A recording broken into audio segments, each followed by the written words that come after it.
অবশেষে আইপিএল 2026-এ চেন্নাইয়ের প্রথম জয়টা চলেই আসলো। বহু সমালোচনা এবং বহু জল্পনার পর শেষ পর্যন্ত আইপিএল 2026-এ তাদের প্রথম জয়টা তুলে নিল চেন্নাই সুপার কিংস। কালকের ম্যাচটা শুধু চেন্নাই জিতেনি, জিতেছে সঞ্জু স্যামসনও। কালকের ম্যাচটা যেন চেন্নাই সুপার কিংস আর দিল্লির মধ্যে ছিল না, কালকের ম্যাচটা ছিল সঞ্জু স্যামসন আর দিল্লির মধ্যে। কালকে চেন্নাইয়ের জয়ের পাশাপাশি চলে আসলো আইপিএল 2026-এর প্রথম সেঞ্চুরিটাও। আইপিএল 2026-এর প্রথম সেঞ্চুরিটা আসে সঞ্জু স্যামসনের নামে। কালকে সঞ্জু স্যামসনের 56 বলে 115 রানের ইনিংস যেন চেন্নাইয়ের জয়ের অন্যতম কারণ। সঞ্জু স্যামসনের পাশাপাশি আয়ুষ মাত্রেও দারুণ ইনিংস খেলেছেন। আয়ুষ মাত্রে করেছেন 36 বলে 59 রান। যদি কালকের ম্যাচের কথা বলি তাহলে দিল্লি টসে জিতে প্রথমে ফিল্ডিং করার সিদ্ধান্ত নেয় আর চেন্নাইকে ব্যাটিংয়ে আমন্ত্রিত করে। শুরুতে সঞ্জু স্যামসন আর ঋতুরাজ গায়কোয়াড় ওপেনিং করতে আসে, কিন্তু ঋতুরাজ গায়কোয়াড় বেশিক্ষণ মাঠে টিকতে পারেনি। 18 বলে মাত্র 15 রান করে ঋতুরাজ গায়কোয়াড় আউট হয়ে যায়। তারপর মাঠে আসে আয়ুষ মাত্রে, তারপর সঞ্জু স্যামসন এবং আয়ুষ মাত্রের মধ্যে একটা পার্টনারশিপ গড়ে ওঠে। 36 বলে 59 রান করার পর আয়ুষ মাত্রে রিটায়ার আউট হয়ে যায়।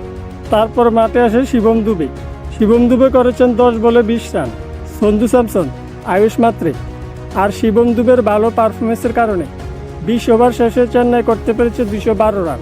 213 রানের লক্ষ্য নিয়ে দিল্লি যখন ব্যাটিং করতে আসে তখন পাতুম নিশঙ্কা আর কেএল রাহুল ওপেন করতে আসে।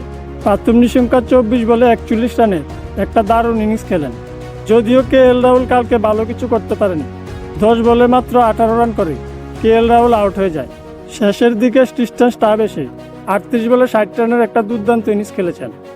তারপর মাঠে আসে আশুতোষ শর্মা। 10 বলে মাত্র 19 রান করার পর আশুতোষ শর্মাও আউট হয়ে যায়, যার কারণে 20 ওভার শেষে মাত্র 189 রান পর্যন্ত পৌঁছতে পেরেছে দিল্লি ক্যাপিটালস। আর সিএসকে ম্যাচটা 23 রানে জিতে নিয়েছে।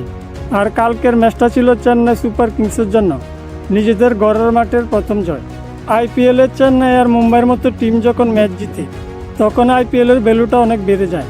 আর কালকের ম্যাচে এটা সঞ্জু স্যামসন করে দেখিয়েছে, আয়ুষ মাত্রে করে দেখিয়েছে, জেমি ওভারটন করে দেখিয়েছে। তো কালকের ম্যাচটা দেখে তোমাদের কি মনে হয়েছে? কালকের ম্যাচ থেকে কি চেন্নাইয়ের বাউন্স ব্যাক শুরু হয়েছে? আর চেন্নাই এটা কতদিন পর্যন্ত ধরে রাখতে পারবে? এই বিষয়ে তোমাদের মতামত কমেন্টে অবশ্যই জানাও। ভিডিওটি ভালো লেগে থাকলে লাইক, শেয়ার আর ফেসবুক পেজটিকে ফলো করে দিও। ভিডিওটি ইউটিউব থেকে দেখলে ইউটিউব চ্যানেলটিকে সাবস্ক্রাইব করতে ভুলবে না। ধন্যবাদ।